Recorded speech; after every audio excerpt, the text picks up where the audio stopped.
And I'm like, who am I to give a woman counseling about her father who is still living? Huh? About her father who is still living that raped her. And now she got a son by her father. What am I supposed to tell this woman? She don't need me. She need fucking Dr. Phil. She need Oprah for real. Not me. That's too much for me. It's a lot. Like just today, I was talking to Neen today.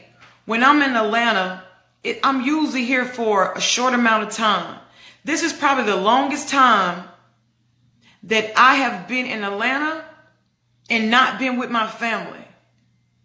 Because I've been working on so much meetings that I don't even post about or talk about.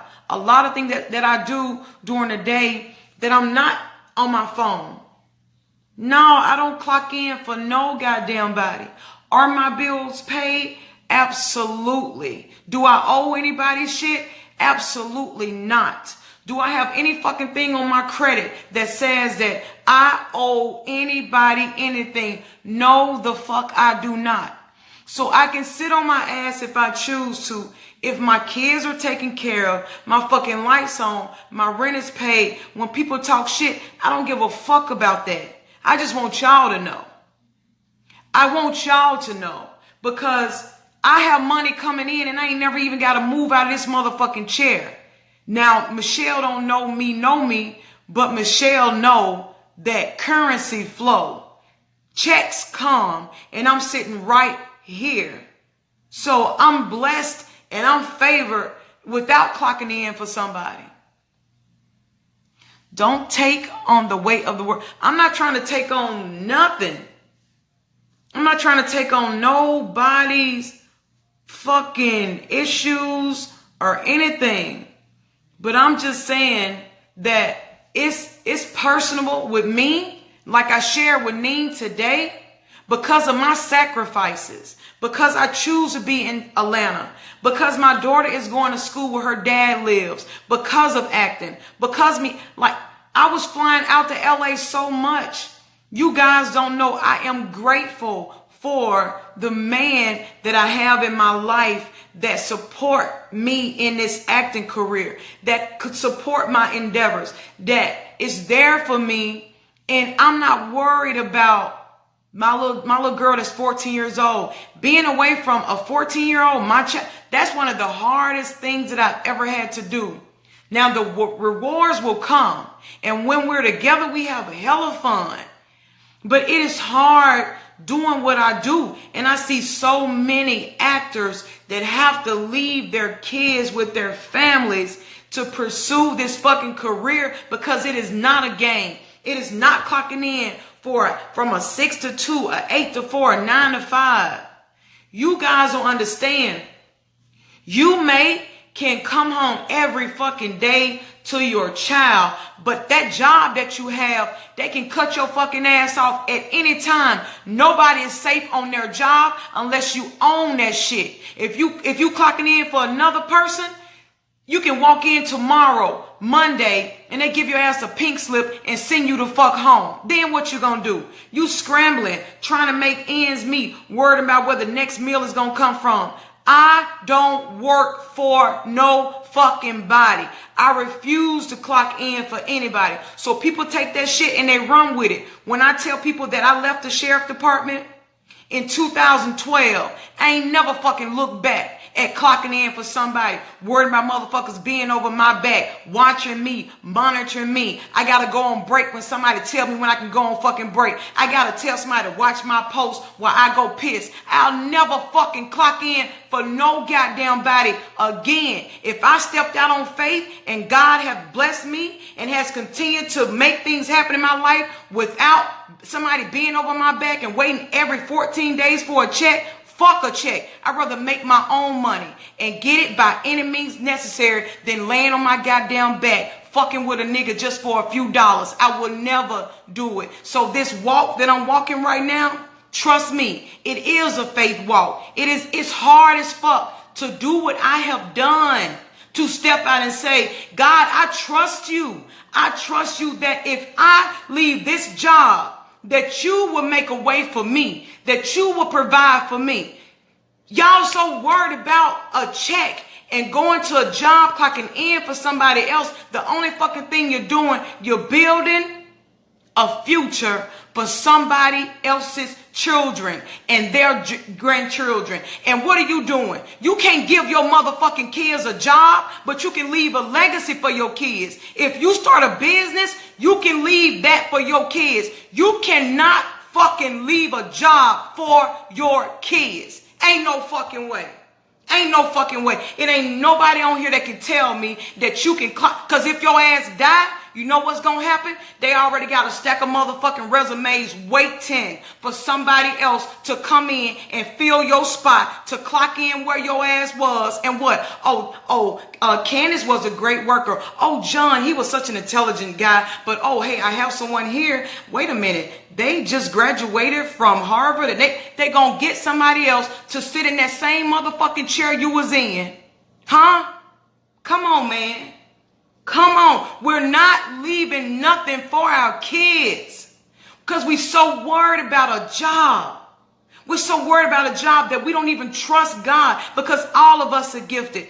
All of us have a talent. All of us are blessed, but we are afraid to step out on faith because you're so fucking worried about what your friends gonna say. You're so fucking worried about failing that you will never exceed in life and reach your full potential because you fucking worried about what other people gonna say about you if you fail. It's okay to motherfucking fail. It's okay to fall down 7 times as long as you get your ass up and keep on going. Fuck all the rest of that shit. So when it comes to me being on live with y'all, I love being on live with y'all. We have fun, but the shit is draining. It sucks the life out of me. It's like I get off a live at 2 or 3 o'clock in the morning. It's because we have so much fucking fun. And I'm not doing this for a check. Ain't no fucking body paying me to get on live with y'all. I do this shit because I like being on live with y'all. But when I talk about shit like this, I can get real. We can laugh. We can be goofy and shit. But you cannot fucking leave a job to your kids. And if I'm working on a fucking legacy right now that my kids and their kids can have, then that's what the fuck I'm going to do. And I'm going to sacrifice. I'm going to go without. And I'm going to miss days of being with my kids. But I will never miss the important days of their life. So you guys, you have jobs. You're clocking in for somebody. And you still behind on your bills. You still ain't making ends meet. You still borrowing, begging, and wondering, how you going to pay your bills. And you clocking in for some fucking body. And you still don't have enough money in your account. Some of you couldn't wait until yesterday because it was fucking payday. You was waiting on the check for somebody else to tell you, what if the fucking check didn't go through? What if? Y'all gotta stop fucking worrying about a job. If you are creative, if you know you have a gift, if you know you have a talent, you have to pursue your gifts. You have to go after, you have to fight through that thing. You gotta trust God, and you just gotta, you have to. That's why you have workers, you have leaders, and I was born to be a leader. So Neen Cat, with love and respect for you, the way I talk, the way I am, it's because I know that I'm a leader. You're a leader too. We bump heads, but look, we got that shit done. I said what I wanted to have done on my website. You did that shit. So I commend you. I respect you. And I love you. The website that y'all are looking at, Neen Cat did that shit. She did this. When I tell her I want to make changes, she might give me some lip, but she'll go right in and she made it happen. I never fucking could have got that website done if it wasn't for Neen Cat. For trusting in me, for believing in me, and knowing that this retreat is going to be fucking amazing.